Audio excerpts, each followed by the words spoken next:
बिस्मिल्लाहिर्रहमानिर्रहीम। ईद उल अज़हा आ रही है और साहिब हैसियत की तरफ दो फ़राइज़ मुतवज्जे होते हैं।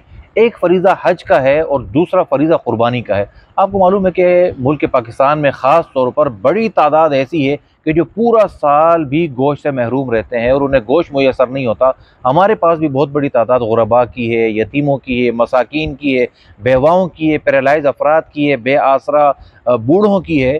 ऐसी बड़ी तादाद हमारे पास मौजूद है कि जिन्हें हर साल हम आप हज़रात के ताउन से हम गोश्त उन्हें मुहैया करते हैं और ईद पर आपकी कुर्बानी को उन तक पहुँचाते हैं। तो इस साल भी इदारतुल हरमैन ने बड़े पैमाने पर वक्फ कुर्बानी का एहतमाम किया है और इस साल जो हमने हिस्सा मुकर्रर किया है वो गाय का जो हिस्सा है वो 20,000 रुपये है और वक्फ कुर्बानी का जो बकरा है वो 40,000 रुपये है। मैं इस वीडियो की वसातत से तमाम मुखय्यर हज़रात से ये अपील करूँगा कि हमें पूरा साल गोश्त मुयसर होता है, लेकिन बहुत सारे ऐसे घराने हैं कि जो पूरा साल गोश्त नहीं खा सकते और हत्ता के बिला मुबालगा ईद उल अज़हा के दिन भी कई सारे ऐसे अफराद हैं जो दाल और सब्ज़ी पकाने पर मजबूर होते हैं।